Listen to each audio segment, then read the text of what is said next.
Hello, my friends. A warm welcome to Career Scholar. This is Neha Grover, your career relationship and life coach. आज हम बात करेंगे अंग्रेजी के ऊपर, इंग्लिश के ऊपर। अगर आप एक टेक्निकल स्टूडेंट हैं और आप एक टेक्निकल इंटरव्यू के लिए देने जा रहे हैं और आपके मन में ये डाउट है कि क्या मुझे इंग्लिश सीखना चाहिए, क्या इंग्लिश उतना ज़्यादा ज़रूरी है जितना लोग बातें कर रहे हैं, तो चलिए आज ये कन्फ्यूजन्स को सॉल्व करते हैं। पहली बात तो आपको ये डिसाइड करना होगा कि आप किस टाइप की कंपनी में नौकरी करने जा रहे हैं। नेशनल है, इंटरनेशनल है, लोकल है। आपका जॉब का डोमेन क्या है? आप एक कोडिंग के नौकरी के लिए जा रहे हैं, आप सॉफ्टवेयर डेवलपर के नौकरी के लिए जा रहे हैं, आप एआई के डोमेन के लिए जा रहे हैं, आप सिर्फ एक इंटर्नशिप करने जा रहे हैं, आप फुल टाइम के लिए जा रहे हैं, आप पार्ट टाइम के लिए जा रहे हैं। ये सब चीज़ें बहुत ज़्यादा डिपेंड करती हैं। चलिए आज हम एक छोटी सी चीज़ को लेके चलते हैं, कोडिंग। ये मुझे और आपको दोनों को पता है कि कोडिंग एक बहुत ही बेसिक लैंग्वेज में हर जगह पर अवेलेबल है, वो है इंग्लिश। ओके, तो फिर भी मैं आपको बहुत सारे तरीके और टिप्स समझाऊंगी जिससे आपको ये क्लैरिटी हो जाएगी कि आपको कितनी इंग्लिश आनी चाहिए और कितनी इंग्लिश से आपका काम हो जाएगा। पहले बात करते हैं हम इंटरनेशनल कंपनीज की।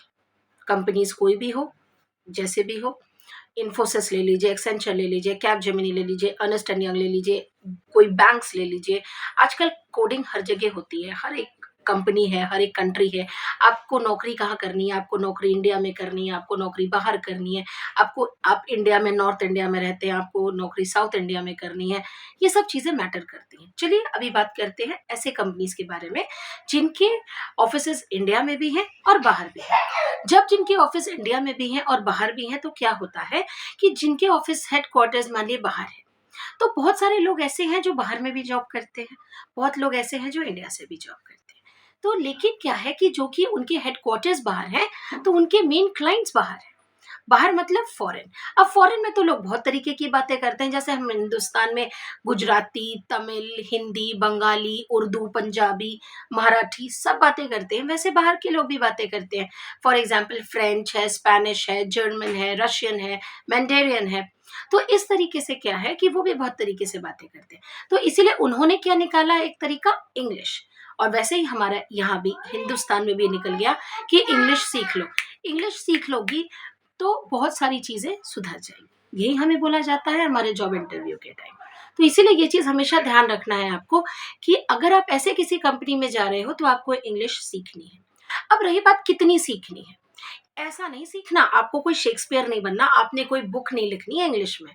आपको सिर्फ इंग्लिश इतनी आनी चाहिए कि आप जो बोल रहे हैं वो सामने वाले को समझ आ जाए और सामने वाले के क्वेश्चन का आप जवाब दे पाए। बेसिक कम्युनिकेशन स्किल्स बहुत ही ज़्यादा ज़रूरी है।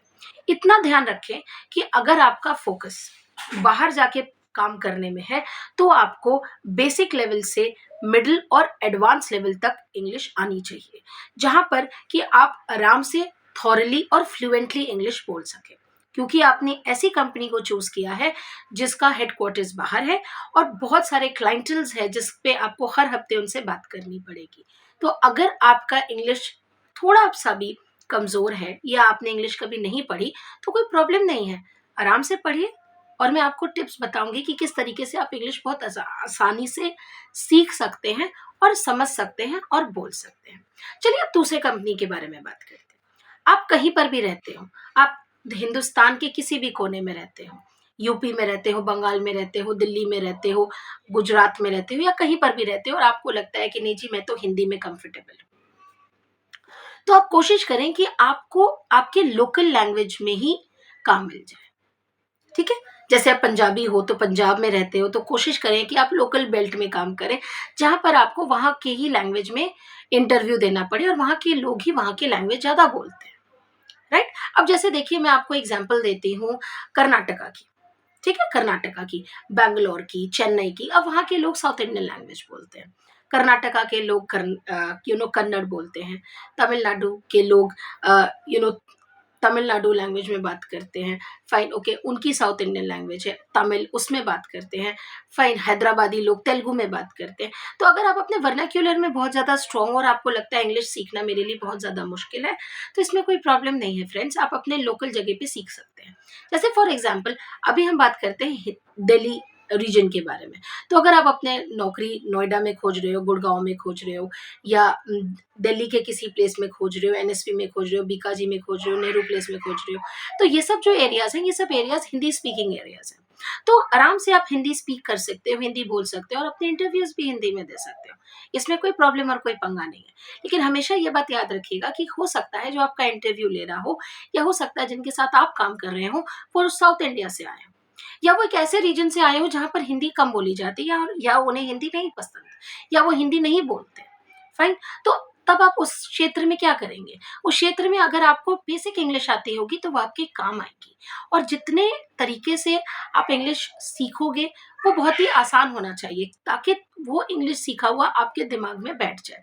सबसे पहला टिप जो मैंने हमेशा अपने स्टूडेंट्स को दिया है, जो भी मेरे पास काउंसलिंग के लिए आए हैं, वो ये है कि न्यूज़पेपर रीडिंग।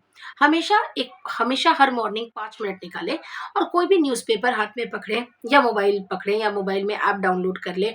हिंदुस्तान टाइम्स है, इंडियन एक्सप्रेस है, इकोनॉमिक टाइम्स है, जो भी न्यूज़पेपर आपका पसंदीदा हो, उससे एक पैराग्राफ मिरर के सामने खड़े होकर देखकर पढ़ना शुरू कर दें। कोशिश करें कि थोड़ा ज़्यादा इंग्लिश में बातें करें। अपने घर वालों से बातें ना कर पाए तो यूट्यूब में आज के दिन में बहुत सारे ऐप्स हैं, गूगल में बहुत सारे ऐप्स हैं, प्ले स्टोर में बहुत सारे ऐप्स मिल जाएंगे आपको डाउनलोड करने के लिए, जो आपको इंग्लिश ट्रेन कर देते हैं। ठीक है? आप उनसे इंग्लिश में बातें करें, वो आपकी इंग्लिश रेक्टिफाई करेंगे और आपकी इंग्लिश सुधार के आपको इंग्लिश में रिवर्ट बैक कराएंगे। ठीक है?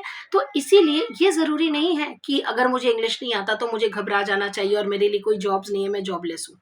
नहीं, अपने नौकरी करने की तरीके से कंपनी को खोजें कि आप कहाँ पर करना चाहते हैं काम।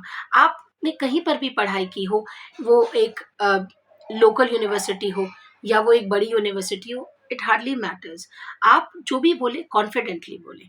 कॉन्फिडेंटली अगर आप जॉब इंटरव्यू में उन्हें बोलेंगे, एक बहुत ही असर्टिव टोन पे बोलेंगे कि क्या आप एग्री करते हैं कि मैं अपने मदर टंग में बात करूं, या अगर हो सकता है वो आपकी मदर टंग जानते हो, आप हो सकता है आप बंगाली हैं और आपका जो इंटरव्यू ले रहे हैं कोइंसिडेंटली वो भी बंगाल से हैं, तो वो आपकी मदर टंग जानते हैं, तो वो आपकी इंटरव्यू बंगाली में ले लेंगे। क्योंकि अगर उनको आपको प्लेसमेंट कलकत्ता में देना है या बंगाल के किसी रीजन में देना है, तो उनके लिए आप एक परफेक्ट फिट हो, क्योंकि उनको आपसे काम करवाना है, आपको जाकर बुलवाना नहीं है, क्योंकि उनके सब क्लाइंट्स भी कलकत्ता से हैं। तो जब उनके क्लाइंटल कलकत्ता से हैं, उनके कस्टमर्स कलकत्ता से हैं, उनके जितने भी सीनियर्स हैं, सबऑर्डिनेट्स हैं, सब कलकत्ता से हैं, सब बंगाली बोलते हैं, तो they have no problem in hiring you, right? तो इसीलिए आज से इसके बारे में इतना ना घबराएं कि इंग्लिश आता है तो क्या करें, नहीं आता है तो क्या करें। ठीक है फ्रेंड्स? तो आई होप आपको सही तरीके से समझ में आ गया होगा कि कितनी सीखने की ज़रूरत है, कहाँ तक सीखने की ज़रूरत है, और किस टाइप की कंपनी में कितनी इंग्लिश जाननी होगी।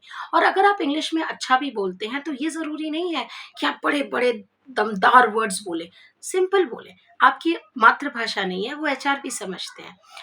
जो जिस तरीके से कॉन्फिडेंटली और कंफर्टेबली आप बात कर सकते हैं, उस तरीके से बात करें और देखेंगे सब कुछ सही होगा, इतना नर्वस होने की ज़रूरत नहीं है। ठीक है? अब मिलते हैं दोबारा एक अलग सी वीडियो के साथ बहुत ही जल्द। अगर ये वीडियो आपके ज़रा से भी काम में लगा होगा, तो आप इस वीडियो को लाइक करेंगे, शेयर करेंगे, कमेंट करेंगे और इस चैनल को सब्सक्राइब करेंगे। और इन वीडियो को सबसे शेयर करिए जो थोड़ा-सा भी हिचकिचाते हैं कि अगर हमें इंग्लिश नहीं आती, तो क्या हमें नौकरी मिलेगी या नहीं। चलिए, मिलते हैं बहुत जल्द। बहुत सारा प्यार और बहुत सारा ख्याल रखिएगा।